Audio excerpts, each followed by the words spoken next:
Welcome to The Valley's Voice, Arizona Live's Legal Truths. Hello and welcome to The Valley's Voice, Arizona Lives and Legal Truths. I'm your host, Travis Meltzer, founder and managing attorney at Valley Injury Law. Today on The Valley's Voice, we're joined by a leader whose work is centered on confidence, compassion, and empowerment. Chelse Kunde is the CEO and co-founder of Wigged Out, a nonprofit redefining how people experience hair loss by restoring not just appearance, but identity and self-confidence. What began as a response to a deeply personal and often overlooked need has grown into a mission-driven business that supports individuals through some of life's most vulnerable moments.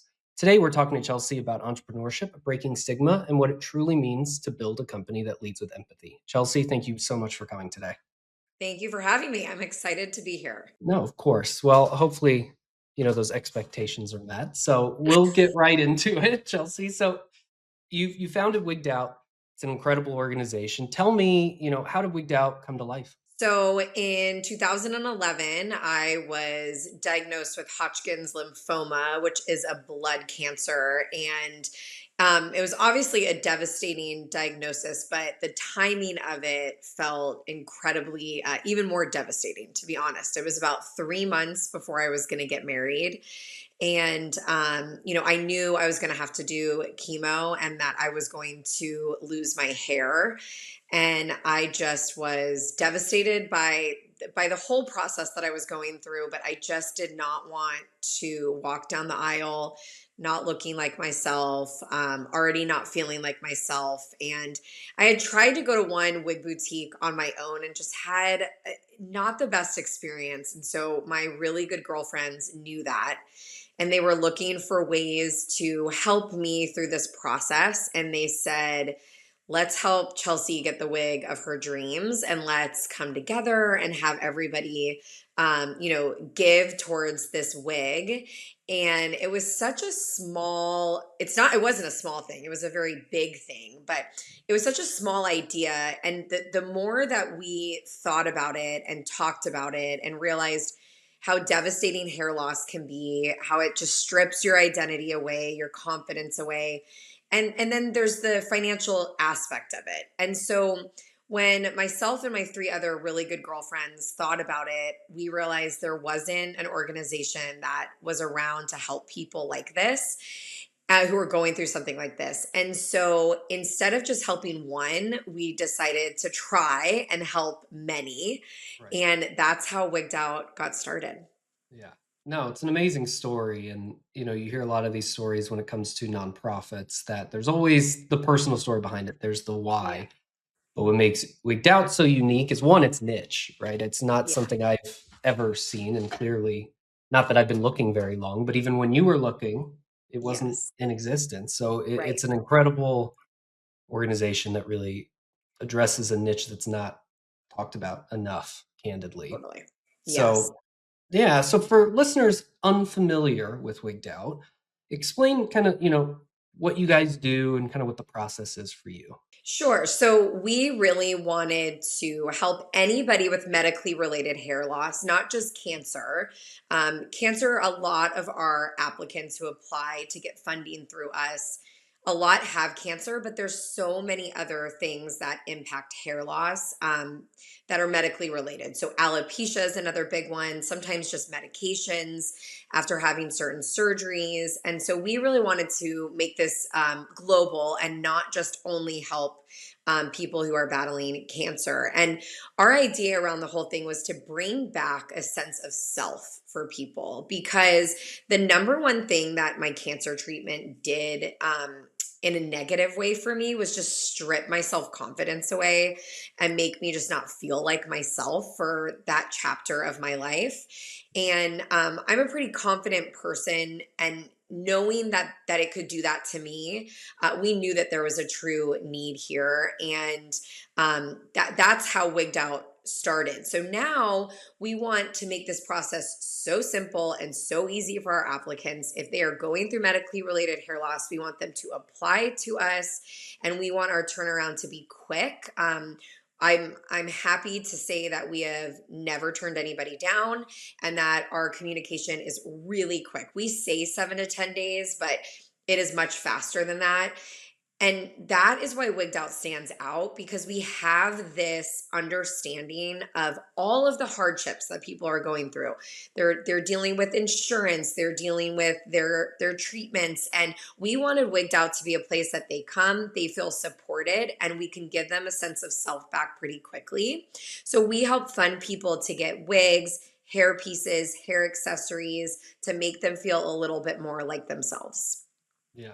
No, that's great. I mean, I think again, it's a very I've heard you talk about it many times, but it's very easy to hear how personal the mission is to you Yes. and all of the board members, but particularly the founders. So it's always interesting to hear that. And wigs are generally seen, you probably know better than me. Wigs are generally seen as more of a cosmetic product.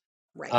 So how have you guys, I wouldn't say pull the stigma off of wigs being just that. How have you really addressed the stigma behind wigs or regarding Well, wigs? it's so interesting because when I was first diagnosed with cancer, I sort of romanticized in my head how I was going to be like, I'm going to be, Samantha from Sex and the City, and she like throws her wig off and she's in front of the crowd, and it's amazing. And I think that there are people that are like that, and it's incredible. But Yeah. I was shocked at how hard hair loss hit me. You're trying to be brave and fight something, and then you go and look in the mirror and you just don't see yourself looking back. And also, you go out into the real world, and if you didn't have that wig, then maybe people would look and say, "Ooh, I wonder if she's sick," and that's just natural Yeah. curiosity.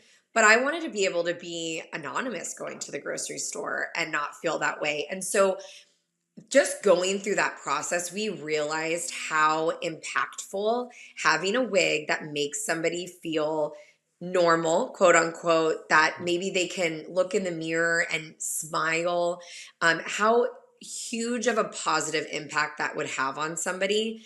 And so, all of the wig boutiques that we work with, they get that. They see that day to day. And we just had to get that messaging out there to our supporters. And when you listen to applicant stories and my story, and then you put yourself in those shoes, hair is everything. You make sure that you look in the mirror real quick before you go out the door, or before we started this podcast. I was like, all right, how's everything looking? Right. Like, and so it's such a big piece of your day to day. And Yeah. it's really easy to relate to somebody that way instead of just going, oh, it's just hair. It'll Yeah. grow back. It's no big deal. But when you really put yourself in somebody's shoes, it's a big deal. Yeah. No, absolutely. It's something that I don't think people think about. I kind of compare it more to, when you sleep wrong and your neck hurts, you never really realize how much you use it That's so until true. you can't. Now, obviously not comparing what you went through my, almost 40-year-old neck pain, but No, but it's it all goes hand in hand. So I get yeah, it. you just don't realize it until you don't have it, honestly. And Yes. so, no, it's an incredible thing. And the misconceptions around being bald, whether it's temporary, permanent, anything like that. What's the most common misconception that you hear from new applicants in terms, or at least when you hear back from them after they get their wigs? Have you heard that people recognize them more? Do you hear that people appreciate how they look? Obviously, the self-confidence is back. I know that. So give me a good story about, someone who came back and said, this is what changed my treatment story. Yeah, we have so many stories about either moms or grandmas that want to look like themselves for their young kids or for their grandkids. And those are really those heartwarming stories where you hear, I was able to go to my son's wedding and the focus wasn't on me, it was on my son. And I felt great and looked great. Or, I volunteer in my grandkids' classroom, and it was nice to be able to continue to do that. And because, again, it's not that kids care about what you look like, but it can feel scary Right. to have something different and new like that. So I always think about, the moms and the grandmas, and they say that that is so wonderful. And then we have young kids too that apply. And their world changes when they can go to school and they don't have to worry about, being made fun of or hearing the questions or getting teased in a way. And again, It's not because kids are just so mean but a lot of times it's just the unknown and something different. And so all of the feedback that we get is really consistent in I feel like myself again. You brought a sense of self back. I'm confident to go do the things that I typically would do in my day to day. And in turn, I think that then gives them strength to fight whatever they're fighting, to advocate for themselves in different ways. And so it really is, again, like my friends, it was this small idea that impacted me in a huge way. And I think that that's what Wigged Out does every day for their applicants. Yeah.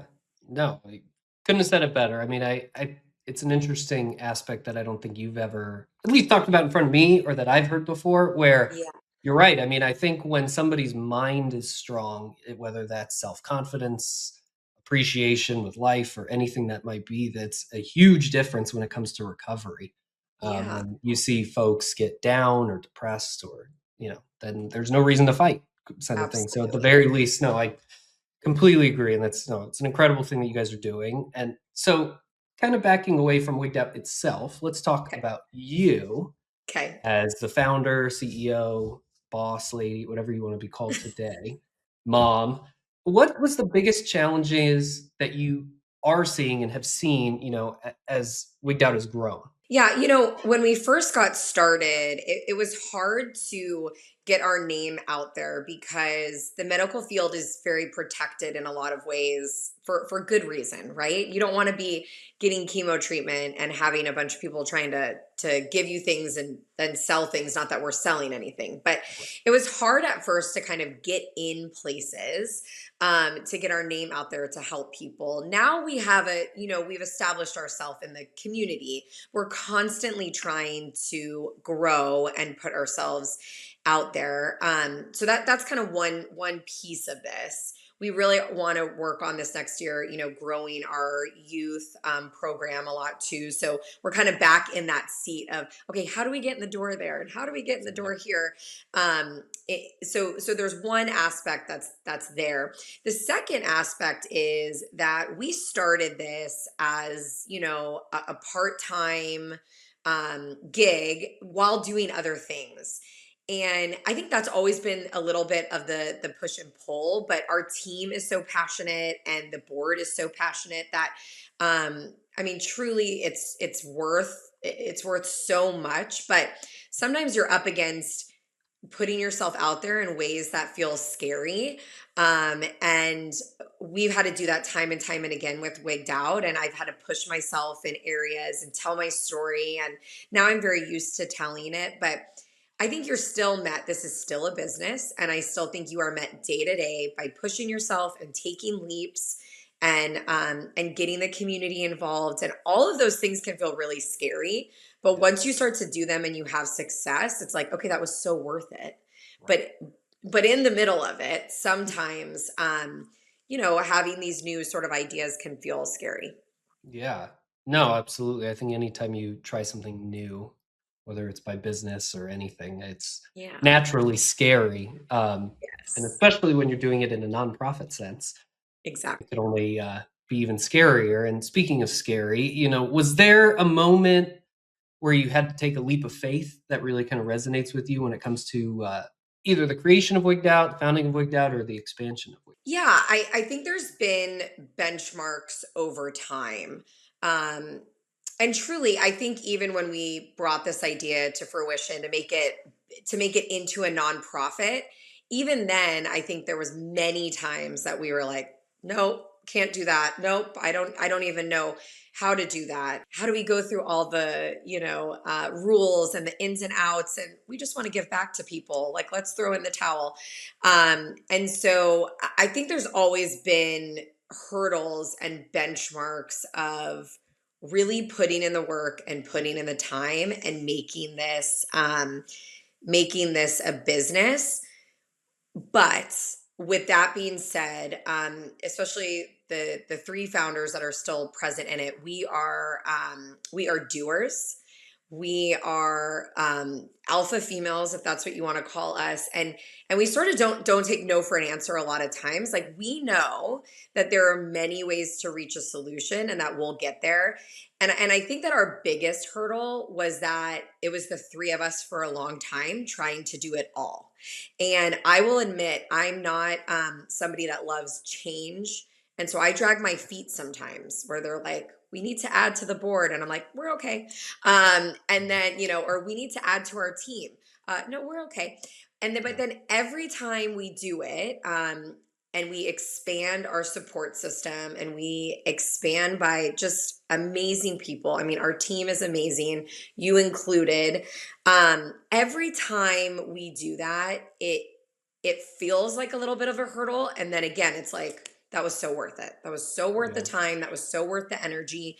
And so those are the hurdles, because we could just kind of keep going in this, pattern of success. But in order to grow, we got to take the leaps sometimes. And so I do feel like we have a lot of strong people that push us in the directions we need to be pushed in. I think everybody's journey when it comes to growth, particularly in business, I think you have to take risks, and the more calculated risks you can take, the better off. Totally. But sometimes you don't know, and sometimes you risk it. And see, I'm the opposite of you, where I will take risks and then, leap first, look later kind of thing. And Yes. it works sometimes. I've been lucky enough, That works but too. sometimes it doesn't.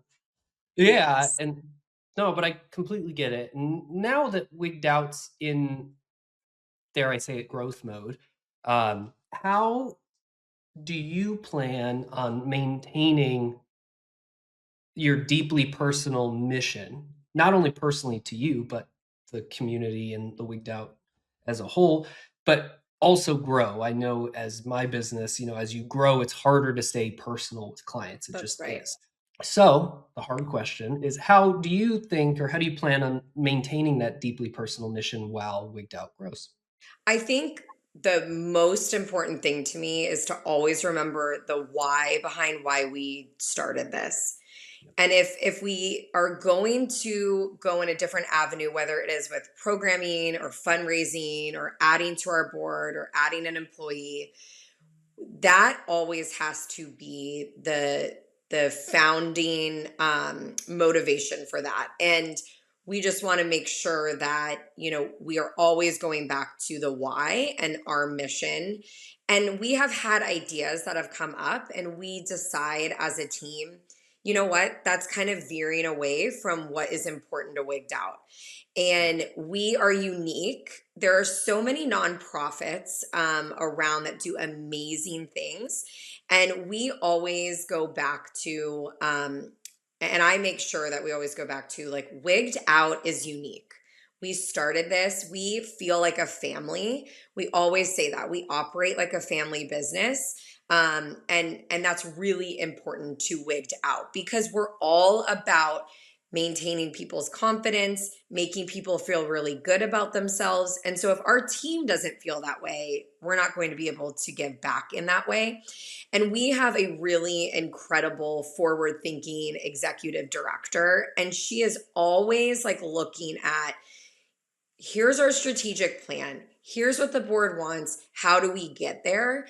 And I think by adding people to your team that like have value in ways that, like you're saying, Travis, like I'm a jumper in, or I'm a more, oh, hold on, I'm more calculated. It's good for us to have both of those things. And then for our executive director to be so good at seeing the big picture for us, it always grounds us as an organization.